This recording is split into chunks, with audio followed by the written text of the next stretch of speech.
শিক্ষার্থীরা আসসালামু আলাইকুম। তো আমরা সাকসেসিভ ডিফারেন্স করছিলাম। সাকসেসিভ ডিফারেন্স ছিল আমাদের হচ্ছে ফান্ডামেন্টাল অফ ম্যাথমেটিক্সের অ্যালজেব্রিক সিরিজ, ঠিক আছে? তো আমরা যে অঙ্কটা এবার সেট করেছি হচ্ছে এক্সাম্পল 29। কি বলেছে এক্সাম্পলটা দেখো, এখানে বলতেছে 10 প্লাস 23 প্লাস হচ্ছে 60 প্লাস 169 আর হচ্ছে 494। তো ঠিক আছে, আমরা যদি এটা সলিউশনে যাই, আমরা এটাকে সাকসেসিভ ডিফারেন্স করবো। তো ঠিক আছে, লিখতে পারি উই হ্যাভ, আচ্ছা এখানে কত আছে 10, তো লিখো 10, তারপরে কত আছে এখানে 23, তারপর আছে 60, 169 আর হচ্ছে 494। এইভাবে সিরিজটা চলতে থাকবে। তো ঠিক আছে, আমরা প্রত্যেকটা পদের ডিফারেন্সটা একটু দেখার চেষ্টা করি, ডিফারেন্সটার কি অবস্থা হয়। এখানে চিন্তা করো 23 থেকে 10 গেলে ডিফারেন্সটা কত হবে 13। 60 থেকে যদি 23কে বিয়োগ করি তাহলে 60 মাইনাস হচ্ছে 23 ইকুয়ালস টু হচ্ছে 37। ওকে, 169 মাইনাস 60, তাহলে 169 মাইনাস হচ্ছে 60 কত হবে 109। 109 494 মাইনাস 169, 494 মাইনাস হচ্ছে 169, ভ্যালু হচ্ছে 325। 325 সিরিজ চলতে থাকবে ভাবে। ওকে, তো যেহেতু এখানে কোনো প্রকার রেশিও পাচ্ছি না, তার মানে আরেকটা ডিফারেন্স করতে হবে আমাদেরকে। হ্যাঁ, তো 37 থেকে যদি 13 বিয়োগ করি তাহলে 37 বিয়োগ হচ্ছে 13, আলটিমেটলি ভ্যালু হচ্ছে 24। 109 বিয়োগ হচ্ছে 37, 109 বিয়োগ হচ্ছে 37। হ্যাঁ, এই যে ভ্যালু রেশিও পাওয়া গেছে 72। 24 দিয়ে 72কে ভাগ করলে রেশিও হবে 3। হ্যাঁ, রেশিও হবে 3। আচ্ছা, এবার হচ্ছে 325 মাইনাস হচ্ছে 325 মাইনাস হচ্ছে 109, 109 216। এটাকে আমরা ভাগ করে দেখতে পারি 216 ভাগ হচ্ছে 72, তুমি এটাকে ভাগ করলে এটা রেশিও তুমি 3ই পাবা। তার মানে এই দুই পদের রেশিও, প্রতিটা পদের রেশিও হচ্ছে 3 করে করে, আর এর ভ্যালু হচ্ছে 3 করে করে হচ্ছে আমাদের রেশিও। কেমন? তো এখন দেখো, তুমি যে সাকসেসিভ ডিফারেন্সটা করলে, এই সাকসেসিভ ডিফারেন্সের এটা হচ্ছে আমাদের ফার্স্ট অর্ডার। হ্যাঁ, এটা হচ্ছে ফার্স্ট অর্ডার। কেমন? আর এটা হচ্ছে আমাদের কত অর্ডার বলো তো? Second order. আমাদের সেকেন্ড অর্ডার। এবং সেকেন্ড অর্ডারে গিয়ে আমরা বুঝতে পারলাম যে এইটা আমি যে সিরিজটা পেয়েছি এটা হচ্ছে একটা আমাদের গুণোত্তর ধারা, মানে জিওমেট্রিক প্রোগ্রেশন। এবং জিওমেট্রিক প্রোগ্রেশনের আমাদের রেশিও হচ্ছে কত করে? 3 করে করে হচ্ছে রেশিও। তো লিখতে পারি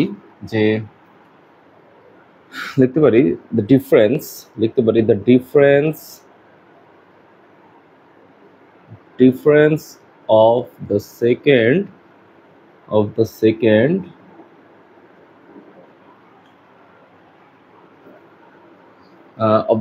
order. The second order difference হচ্ছে কত করে বলো তো? The difference of the second order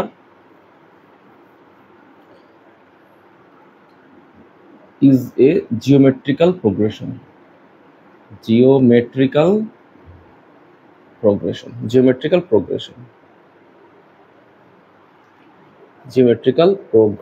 মানে এই যে সেকেন্ড অর্ডারের, সেকেন্ড অর্ডার ডিফারেন্সটা যে পেলাম, এটা আসলে কোন ধরনের প্রোগ্রেশন বলো তো? Geometrical progression, whose ratio is 3। এটা মোটামুটি তুমি তোমার মতো করে লিখলেই হবে, ঠিক আছে? তোমার বাংলাতে লিখতে চাইলে বাংলাতে লিখবে, অথবা তুমি যেভাবে তোমার সুবিধা হয় তুমি এভাবে লিখবে। তো এখন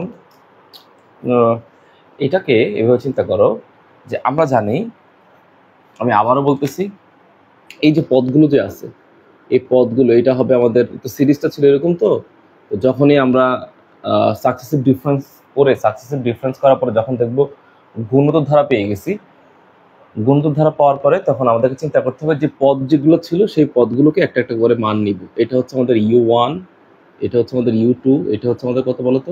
U3। U3। এইভাবে হচ্ছে যে আমাদের প্রত্যেকটা পদ চলতে থাকবে। এটা হবে U4, এটা হবে U5। তো এইভাবে এই সিরিজটা চলতে থাকবে। এটার n-তম টার্মটা কত? তো এই জন্য আমাদেরকে লিখতে হবে যে general nth term of this series of this series. তো চিন্তা করো এই সিরিজের এনতম টার্মটা কত হয়। আমি বলছিলাম যে এনতম টার্মটা যদি জিওমেট্রিক্যাল প্রোগ্রেশন পাওয়া যায় সাকসেসিভ ডিফারেন্স করে, তখন আমাদেরকে লিখতে হবে ইউএন ইকুয়ালস টু, তো এটা তো জিওমেট্রিক্যাল প্রোগ্রেশন না, দেখো তো দুইটা অর্ডার করার পরে তো আমি জিওমেট্রিক্যাল প্রোগ্রেশন পাইছি। তো যে কোনো জিওমেট্রিক্যাল প্রোগ্রেশন বা গুণোত্তর ধারার সমষ্টি নির্ণয়, এনতম পদ নির্ণয় সূত্র কি? সূত্র হচ্ছে a r to the power n minus one, a r to the power n minus one.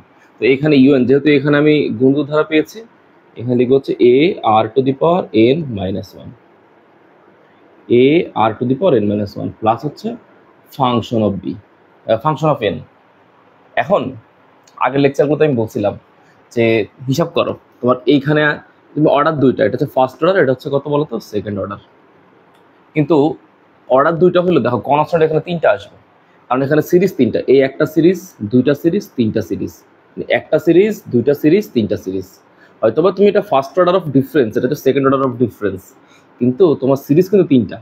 তো তিনটা সিরিজ মানে হচ্ছে কনস্ট্যান্ট তিনটা লাগবে।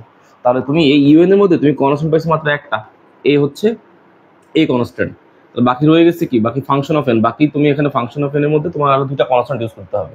তো সেই দুইটা কনস্ট্যান্ট আমি ধরে নিলাম, একটা হচ্ছে বিএন আর একটা হচ্ছে প্লাস সি, বিএন প্লাস হচ্ছে সি। হ্যাঁ, আচ্ছা, তো ঠিক আছে, এটা হচ্ছে N minus one, N minus one. আবার যদি একটা অর্ডার পাইতাম বা দুইটা সিরিজ হইতো, দুইটা সিরিজ হলে আমার এখানে শুধু লিখতাম কত, a r to the power n minus one, শুধু প্লাস বি লিখতাম, শুধু প্লাস বি লিখতাম। ঠিক আছে, আচ্ছা, তো এগুলোর ব্যাখ্যা তোমরা আগের আগের ক্লাসটা দেখলেও তোমরা বুঝতে পারবা। আগের ক্লাসগুলোতে এগুলো খুব ভালো করে বোঝানো হয়েছে। হ্যাঁ, তো এখানে একটু চিন্তা করো, আমি এটাতে এইভাবে চিন্তা করো, এটা তো আমাদের ইউএন গেল, ইউএন চলে গেল, এখন আমাকে ইউএনটা বের করতে হবে, ইউএনটা আমাদের সিরিজটাকে বের করতে হবে। তো যদি বের করি তাহলে একটা কাজ করি, এই পাশটা মুছে দিচ্ছি।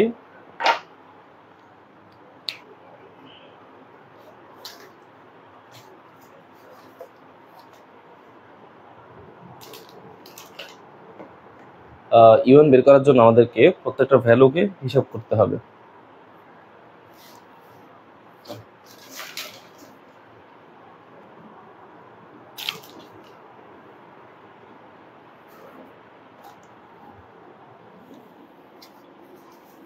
তো দেখো আমি এটা মুছে দিলাম, এই পাশটাও মুছে দিচ্ছি, এগুলোর প্রয়োজন নাই, জিওমেট্রিক্যাল প্রোগ্রেশন তোমাদেরকে বোঝাই দেওয়া হয়েছে।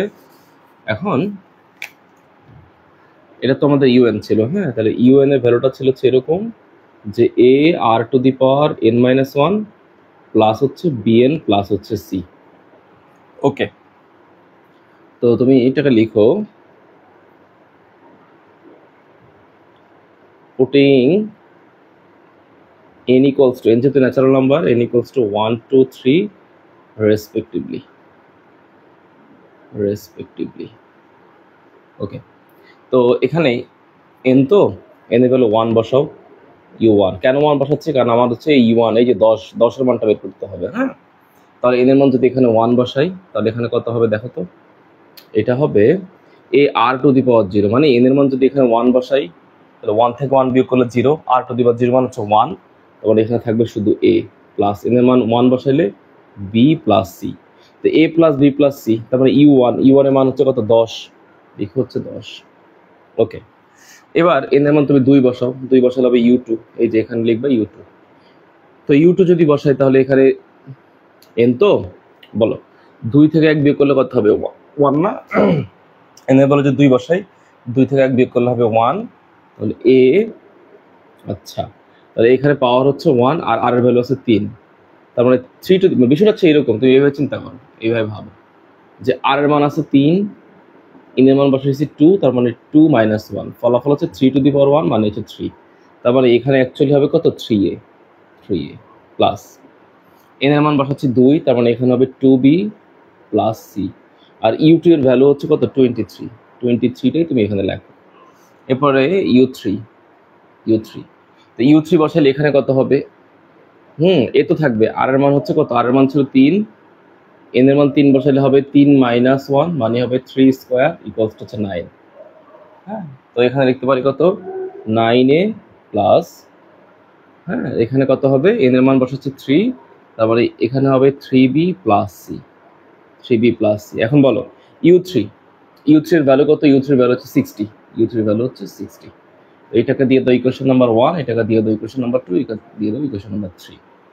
কেন এমন করলাম? কারণ আমাদের উদ্দেশ্য হচ্ছে জেনারেল যে এন টার্মটা, মানে এই এন টার্মটা যেটার মতো, মানে এখানে তুমি এ এর মান, বি এর মান, সি এর মান এবং আর এর মানটা বসাইলে তুমি প্রত্যেকটা ভ্যালুর মান পেয়ে যাবে। আমাদের জেনারেল টার্মটা বের করতে হবে। জেনারেল টার্মটা বের করার জন্য জেনারেল টার্মের মধ্যে আমার কনস্ট্যান্ট আছে 3টা, এ, বি এবং সি। এই 3টা কনস্ট্যান্টের মান আমাকে এখান থেকে সলভ করে বের করে নিয়ে আসতে হবে, কেমন? আর আমি তো বারবার করে বলতেছি যে 3টা কনস্ট্যান্ট হবে, তুমি কিভাবে বুঝবা? সেটা হচ্ছে সিরিজ দেখে বুঝবা। সিরিজ যদি 3টা হয়, কনস্ট্যান্ট আসবে 3টা, কনস্ট্যান্ট আসবে 3টা, কেমন? আচ্ছা ঠিক আছে। তো এবার এখানে চিন্তা করো, তুমি এগুলোকে সলভ করবা। তো সলভটা করবো কিভাবে? আমি এই পাশটা লিখতেছি। এগুলোর আমার তেমন একটা প্রয়োজন নাই, এইগুলোর মুছে দিচ্ছি, তেমন একটা প্রয়োজন নাই। এই পাশটা মুছে দিচ্ছি, ইউএনটা লাগবে, এটা থাকুক, ঠিক আছে। এটা যদি চিন্তা করো যে এখানে ক্যালকুলেশনটা কিভাবে করবা, তুমি এটা যদি চিন্তা করো, এখানে আছে বি আর এখানে আছে 2b, তাহলে 2b থেকে যদি বি এটা বিয়োগ করি তাহলে কি হবে? 2b মানে ইকুয়েশন 2 থেকে ইকুয়েশন 1 বিয়োগ করলে 2b থেকে বি বিয়োগ করলে শুধু সিঙ্গেল বি হবে, সি আর সি কাটাকাটি যাবে। আবার এখান থেকে এটা কাটাকাটি করলে বিটা সিঙ্গেল হয়ে যাবে, সিটা কাটাকাটি চলে যাবে। তাহলে এটা আমার জন্য কাজ করা সহজ। তাহলে আমি একটা কাজ করি, 2 থেকে 1 বিয়োগ করে দিই। দেখো কি হয়, তাহলে 3 থেকে এ বিয়োগ করলে কত হবে? 2a। Okay fine. 2b থেকে বি বিয়োগ করলে হবে সিঙ্গেল বি, আর এটা 0 হয়ে যাবে, এটা বাদ। তাহলে ইকুয়ালস টু, তাহলে 23 থেকে 10 গেলে কত হবে? 13। এটাকে দিয়ে দেওয়া হচ্ছে 4 নাম্বার ইকুয়েশন। এবার তুমি 3 থেকে তুমি 2 কে বিয়োগ করো, 3 মাইনাস হচ্ছে 2, বিয়োগ করলে কত হবে? 9 থেকে 3 বিয়োগ করলে কত হবে? 6 এ হবে। 9 থেকে 3 বিয়োগ করলে 6 এ, এখানে হবে প্লাস বি, আর এখানে 60 থেকে যদি 23 কে বিয়োগ করি, তো 60 বিয়োগ হচ্ছে 23, 60 বিয়োগ হচ্ছে 23 ইকুয়ালস টু 37। ভ্যালু হচ্ছে এখানে 37, ইকুয়েশন নাম্বার 5, ঠিক আছে, ইকুয়েশন নাম্বার 5। তো আমি কোনটা মুছে দিব? আচ্ছা কোনোটাই মোছা লাগবে না, আমি এই পাশটা লিখতেছি, সমস্যা নেই। তো এখন তোমার তো উদ্দেশ্য হচ্ছে ভ্যালু বের করা। তো তুমি একটা কাজ করো, 5 থেকে তুমি 4 কে বিয়োগ করে দাও। তো লিখো 5 মাইনাস হচ্ছে কত বলো তো? 4। তো 5 থেকে 4 কে বিয়োগ করলে 6 থেকে 2 এ গেলে কত হবে? 4a।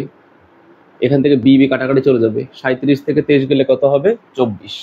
তাহলে 4a ইকুয়ালস টু 24। তাহলে তুমি এই যে এর ভ্যালু পেয়ে গেল, 4 দিয়ে 24 কাটাকাটি করলে হবে 6, এই যে এর ভ্যালু পেয়ে গেল। তো এর ভ্যালু তুমি যদি আবার এখানে 4 নম্বরে বসাও, তাহলে তুমি কার ভ্যালু পাবা? তুমি বি এর ভ্যালু পাবা। তাহলে 4 এ বসায় দাও। তাহলে এখানে 2 এর মান হচ্ছে 6, 6 দুগুণে 12, 12 প্লাস হচ্ছে B equals to 13। That means তুমি বি এর ভ্যালু পেয়ে গেল 1, বি এর ভ্যালু 1, এর ভ্যালু হচ্ছে 6। এখন তোমার লাগবে কার ভ্যালু? সি এর ভ্যালু। তুমি 1 নম্বরে বসিয়ে দাও। তো 1 নম্বরে বসিয়ে দিলে এর ভ্যালু আছে কত? এর ভ্যালু 6, বি এর ভ্যালু 1, তার মানে এখানে লিখো 6 plus 1 plus C equals to 10। সরাসরি লেখো 6 এর 7, C equals to 10 minus 7, C equals to 3। এই যে সি ইকুয়ালস টু 3, সি এর ভ্যালু পেয়ে গেল। তো এবার এই সবগুলো ভ্যালু, এই যে এ বি এবং সি এর ভ্যালু বসাবো কোথায়? আমাদের জেনারেল টার্মে বসাবো, জেনারেল টার্মে বসাই দিই। সুতরাং the general term is লিখো un equals to এর ভ্যালু কত আছে? এর ভ্যালু আছে 6, আর এর ভ্যালু কত আছে বলো তো? আর এর ভ্যালু আছে হচ্ছে, আর এর ভ্যালু 3 করে করে ছিল। আমাদের জিওমেট্রিক প্রোগ্রেশনে যে রেশিও ছিল, সেই রেশিওটা চলেছে 3 করে করে। তার মানে 3 to the power 6 into 3 to the power n minus 1 plus B এর ভ্যালু কত পেয়েছি? বি এর ভ্যালু পেয়েছি 1, তার মানে 1 এর শুধু সিঙ্গেল এন। আর সি এর ভ্যালু পেয়েছি, সি এর ভ্যালু পেয়েছি হচ্ছে 3, ঠিক আছে, ওকে। তো এটা গেল আমাদের ইউএন গেল। এখন এটা যে আমাদের ইউএন, এটাই বা তুমি কনফার্ম কেমনে হইলা? দেখো বুঝাই দিচ্ছি, হিসাব করো। ইউএন হচ্ছে এমন একটা টার্ম যেটা দ্বারা সবগুলো, এই পুরো সিরিজের প্রত্যেকটা পদকে রিপ্রেজেন্ট করে। যেমন তুমি এন এর মান 1 বসাও, এন এর মান যদি 1 বসাই, তাহলে এখানে এন এর মান 1, 1 থেকে 1 গেলে 0, 3 টু দি পাওয়ার 0 মান 0, সরি 3 টু দি পাওয়ার 0 মান হচ্ছে 1, তার মানে এখানে 6 থাকবে। আর এখানে এন এর মান 1, তাহলে 6, 6 এর 7, 7 এর 3 এই যে 10, পাইছো? এবার তুমি এন এর মান 2 বসাও, 2 বসালে কত হবে? এন এর মান যদি 2 বসাই, তাহলে 2 থেকে 1 গেলে 1, তারপরে 3 318 থেকে ঠিক থাকবে। 18 আর n এর মান 2 বসালে 18 আর 2 যোগ করলে 20, 20 আর 3 যোগ করলে এই যে 23। তুমি n এর ভ্যালু যাই বসাও না কেন তুমি সবগুলো মান রিপ্রেজেন্ট করতে পারবে, ঠিক আছে? ওকে, তো এটা হলো জেনারেল টার্ম। এখন আমাদেরকে বের করতে হবে এসএন বের করতে হবে। তো এসএন যদি বের করি বিষয়টা আসলে কেমন হয় চিন্তা করো এইভাবে। এগুলো সব মুছে দিচ্ছি, এগুলো আর কোনো প্রয়োজন নাই। এখন লিখতে হবে আমাদেরকে এসএন। আচ্ছা, তো এসএন মানে আসলে কি? এসএন মানে হচ্ছে প্রত্যেকটা পদের আসলে কি যোগফল। তো প্রত্যেকটা পদের যোগফলটা কেমন, মানে এই এটা ছিল u1, এটা ছিল u2, এটা ছিল u3, তার মানে u1 plus u2 plus u3 plus u4 plus dot লাস্টে মনে করো un, এই un-টা হচ্ছে এইটা, বুঝছো তো নাকি? তার মানে আসলে কি এই পদটা দিয়েই তো তুমি সবগুলোকে রিপ্রেজেন্ট করতে পারতেছো। আমি আবার বলতেছি, এই যেটা un, আমার কথাটা ভালো করে শোনো, যেটা un, সেই un-টাকেই তুমি n এর মান যদি 1 বসায় দাও তাহলে এটা হয়, 2 বসায় দিলে এটা হয়, মানে 1 বসায় দিলে এটা পাওয়া যায়, 2 বসায় দিলে এটা পাওয়া যায়। তার মানে অ্যাকচুয়ালি আসলে কি, মানে তুমি un-কে যদি সামেশন করো, un-কে সামেশন করলে তুমি n এর মান যদি 1 থেকে ইনফিনিটি পর্যন্ত বসাও তাহলে আসলে সবগুলোকে যোগ করা হয়ে যায়। বিষয়টা হচ্ছে তাই। তাহলে তুমি সরাসরি লিখতে পারো এমন করে যে Sn equals to summation of un, এটা লিখলেই যথেষ্ট। কেন? সামেশনের মধ্যে কি আছে, n এর মান, এই যে n এর মান 1 থেকে ইনফিনিটি আছে, n এর মান 1 বসাইলে এই যে u1, n এর মান 2 বসাইলে এই যে u2, সবগুলোই পাওয়া যাচ্ছে। তাই Sn লিখলে এটা লিখলেই যথেষ্ট। ওকে, তো এবার এখানে লিখতে পারি যে Sn ইকুয়ালস টু, সামেশনটা ঠিক রাখো, সামেশনটা ঠিক রেখে এখানে un, যেটা সামেশন দিলেই বোঝা যায় আসলে এখানে n এর মান 1 থেকে ইনফিনিটি, এই n এর মান 1 থেকে ইনফিনিটি লেখার কোনো প্রয়োজনীয়তা নেই। তাহলে un এর ভ্যালু কত? un এর ভ্যালু হচ্ছে 6 two the power 6 into 3 to the power n minus 1 plus n plus হচ্ছে 3। ওকে, তো এবার এখানে চিন্তা করো আমার এখানে ভ্যালুগুলো আসলে কোথায় কোথায় আছে। 6 এখানে সামেশন, তো 6টাকে বের করে ফেলো। আচ্ছা, তো মনে করো চিন্তা করো সামেশনটা আছে অ্যাকচুয়ালি এখানে, এই যে n যেখানে সামেশনটা সেইখানে, তাহলে কেমন হবে মনে করো 6 into 3 to the power n minus 1, তো n এর ভ্যালু যদি 1 বসাই, ভালো করে বুঝো, n এর ভ্যালু যদি 1 বসাই, n এর ভ্যালু 1 বসালে 1 থেকে 1 বিয়োগ করলে 0, তো 3 টু দি পাওয়ার 0 মান হচ্ছে 1। n এর ভ্যালু যদি 2 বসাই, তাহলে n থেকে 2 থেকে 1 বিয়োগ করলে 1, তার মানে ভ্যালু হচ্ছে 3। n এর ভ্যালু 3 বসাইলে 3 থেকে 1 গেলে 2, তার মানে হচ্ছে 9, এভাবে সিরিজে চলতে থাকবে। এটা গেল কতটুকুর জন্য, 6 into 3 to the power n minus 1 এর উপরে সামেশন অ্যাপ্লাই করলে এত, প্লাস এই n এর উপরে আবার সামেশন অ্যাপ্লাই করতে হবে, তাহলে সামেশন অফ কত n, প্লাস এখানে সামেশন অফ কত, 3 তো কনস্ট্যান্ট, এখানে সামেশন ইউজ করা যাবে না, 3 এখানে, সামেশনটা এখানে বাইরে, সামেশনটা অ্যাপ্লাই হবে কার উপরে, 1 এর উপরে অ্যাপ্লাই হবে, সামেশন সবসময় অ্যাপ্লাই হবে কার উপরে, কনস্ট্যান্ট 3 এর উপরে অ্যাপ্লাই হবে না, 1 এর উপরে অ্যাপ্লাই হবে, মানে n এর মান 1 থেকে ইনফিনিটি, অথবা সামেশন অফ n সংখ্যক। হ্যাঁ, তুমি শুধু সামেশন অফ 1 দিয়ে রাখো, তাও সমস্যা নেই, 1 দিয়ে রাখো, কেমন? তো এখন এখানে এবার ফলো করো, দেখো 6, এখন এই যে সিরিজ, এই সিরিজটা কিন্তু আবার কি সিরিজ, গুণধারা না, গুণধারা সিরিজ। কেন? এখানে হচ্ছে 3 টু দি পাওয়ার 0, এখানে 3 টু দি পাওয়ার 1, এখানে হচ্ছে 3 টু দি পাওয়ার স্কয়ার, তাই তো? ওকে, তো এই সিরিজটার মধ্যে তুমি আবার হিসাব করে দেখো, এখানে আবার রেশিও কত, এখানে r এর ভ্যালু হচ্ছে 3। কেন? কারণ তুমি 3 দিয়ে 9 কে ভাগ করলে ফলাফল হবে 3, 1 দিয়ে 3 কে ভাগ করলে ফলাফল হবে 3। তো এখানে রেশিওর মানটা কার চাইতে বড়, একের চাইতে বড়। তাহলে এই ধরনের অঙ্কের আমাদের সমস্যা নির্ণয়ের সূত্র কত হয়, আমরা জানি a into r to the power n minus 1 divided by r minus 1। এটা কখন হবে, যখন r এর মানটা একের চাইতে বড় হবে। আর এই হচ্ছে প্রথম পদ, তাহলে এখানে এই হচ্ছে প্রথম পদ, এখানে প্রথম পদ হচ্ছে 3 টু দি পাওয়ার 0 মানে হচ্ছে 1, এই 1টা এখানে রাখলাম, r এর মান হচ্ছে 3, তার মানে 3 to the power n minus 1, নিচে হচ্ছে 3 minus 1 plus summation of n মানে অ্যাকচুয়ালি কত, সামেশন অফ n মানে হচ্ছে আসলে এত, 1 প্লাস 2 প্লাস প্লাস হচ্ছে n প্লাস হচ্ছে 3। সামেশন অফ 1 দিয়ে আসলে আমরা কি বুঝি, সামেশন দিয়ে 1 আমরা বুঝি 1 আছে n সংখ্যক 1, মানে এতগুলো 1 আছে, এই যে 1 যোগ করতে থাকবো, যোগ করবো এই লাস্ট 1 পর্যন্ত, মানে অসংখ্য পরিমাণ 1 যোগ করা হবে। তাহলে এখানে 1 কতগুলো আছে, 1 আছে n সংখ্যক 1 আছে কত সংখ্যক, 1 আছে n সংখ্যক। আমি জিনিসটা ভালো করে বুঝাই দিচ্ছি, দেখো মনে করো তোমার কাছে 2 আছে 3টা, তো তুমি এটাকে ফলাফল কত লেখো, 6 লেখো সরাসরি। তো এইটা লেখা যায় কথা, 2 যেহেতু 3টা আছে তাহলে তুমি এইটা লিখতে পারো না 3 ইন্টু 2, পারো না লিখতে? যদি 2 যদি 4টা থাকতো, 2 প্লাস 2 প্লাস 2 প্লাস 2, তাহলে লিখতে পারতো 2 আছে 4টা, সরাসরি যোগ করলে 8 হয়, আর যেহেতু 4টা 2 আছে তার মানে 4 × 2। তো এখানে সামেশন অফ 1 মানে আসলে কি? সামেশন অফ 1 মানে হচ্ছে 1 যোগ করা হয়েছে, কতগুলো 1 যোগ করা হয়েছে, n সংখ্যক 1 যোগ করে। দেখো এখানে একটা মানে 1 1 1, এখানে কতগুলো 1 আছে, n সংখ্যক 1।